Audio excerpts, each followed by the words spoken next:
Tā ir korupcija, protams. Gan nacionāla, gan, protams, Eiropas līmenī. Eiropas līmenī viņi nav tik saskatāma, jo mūsu mediji tam nesako līdzi.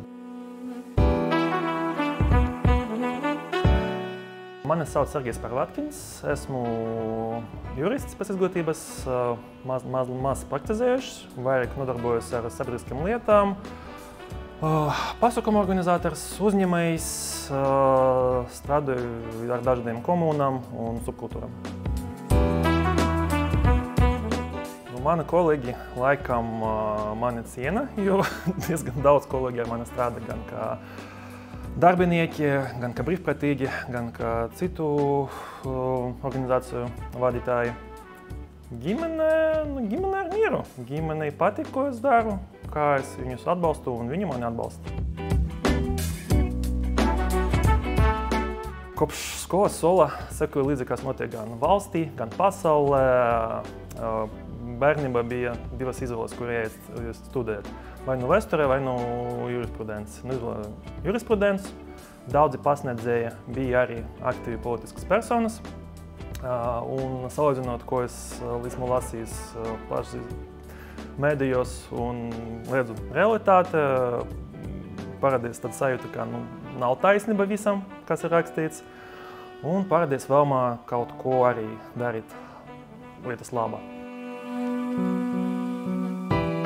Kā ir liela netaisnība un birokrātija.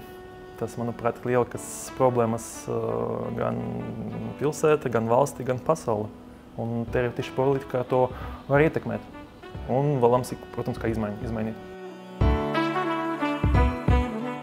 Eiropas parlaments ir svarīgs, ka tā ir tā institūcija, kas ietekmē visu Eiropas Savienību, dalībvalstis, kā Latvija. Jā, un mums daudz projektu un sfēras ietekmētas ar visiem projektiem, ar kohēziju projektiem, jā, ar attīstības, ar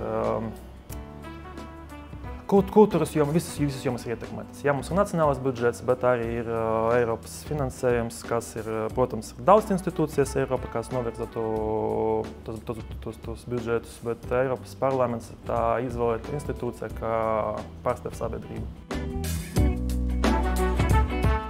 Man ir liela pieredze ar birokrātiju, kā patērētāju, iedzīvotāju puses, ar zināšanām, kā tai jābūt un kā tai nedrīkst būt, bet, diemžēl, tā ir, kā ir.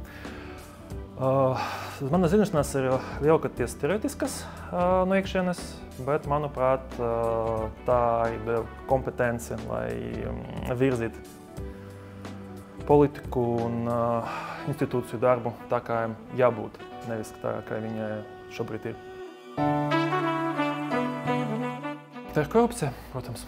Gan nacionāla, gan, protams, Eiropas līmenī. Eiropas līmenī viņi nav tik saskatāma, jo mūsu mediji tam nesako līdzi, bet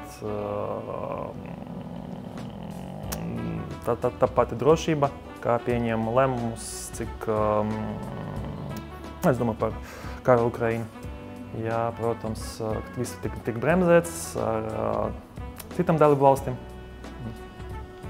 Tur ir, protams, neviens nav paķerts aiz rokas, bet mēs visi sapratām, ka bez lielas naudas, pareizas kabatas, pieņemti nepareizi lēmumi.